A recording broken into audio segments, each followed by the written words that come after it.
Wait for her reaction. First bite reaction, ma'am.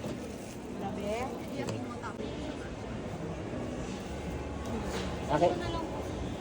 Hindi na, ako na lang. Bigay mo na sa akin to. Biyakin mo siya sa gitna mo. Ayan siya.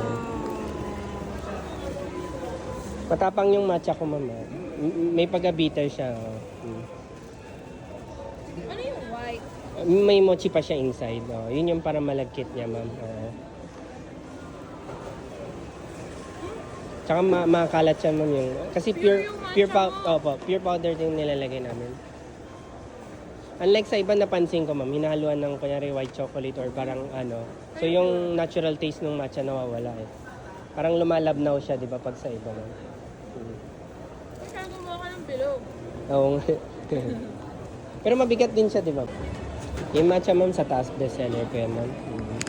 May feeling na siya sa loob, ma'am. May feeling na rin siya sa loob. Tapos yung texture nito tsaka yun, the same lang naman siya, ma'am. Parang siyang unan eh, kung mapapansin mo. Made out of mochi kasi siya, ma'am. Ano all my feelings? May feeling. Yung ex mo, ma'am, wala na. Wala na yan. Matcha. Wala kang matcha na bilog. Wala po, ma'am. Pero it may look smaller lang, pero kung titignan mo talaga, taller kasi siya. Isang matcha daw, ano? Idel, isang matcha. Anything else po, ma'am? Try namin dito. Sige pa, ma'am. Plastic po. Basically, yan ang 1 gig. Sige pa, ma'am. If ever ba, may 30 ka, ma'am? Sige pa, ma'am.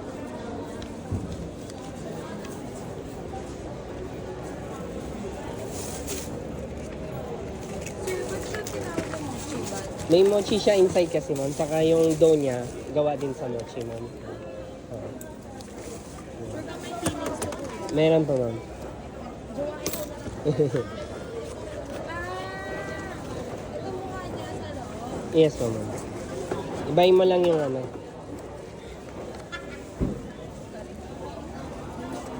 Wait lang. Pampingin 500, ma'am. Kung suklihan mo na kita, ma'am.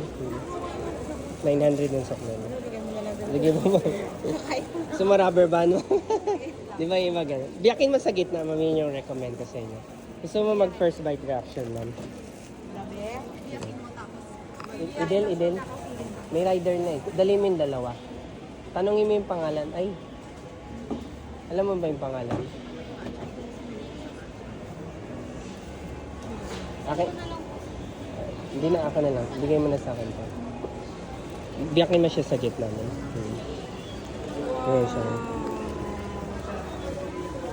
Matapang yung matcha ko, ma'am. May pag-bitter siya.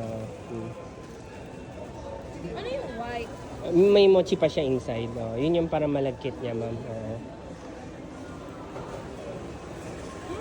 Tsaka makalat siya, ma'am, yung... Kasi pure powder din nilalagay namin. Unlike sa iba, napansin ko, ma'am, hinahaluan ng kunyari white chocolate or parang ano. So yung natural taste ng matcha nawawala eh. Parang lumalabnaw siya, di ba, pag sa iba, ma'am. Kaya gumawa ka ng bilog. Oo nga. Pero mabigat din siya, di ba, ma'am? Despite na. Yung mold kasi may sinusundan kaming mold siya. Oo. Sige, ma'am.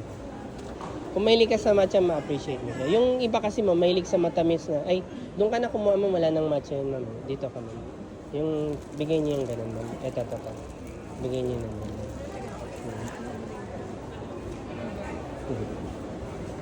Hello, ma'am. Mochi buns.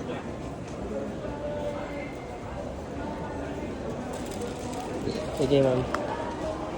Thank you, ma'am.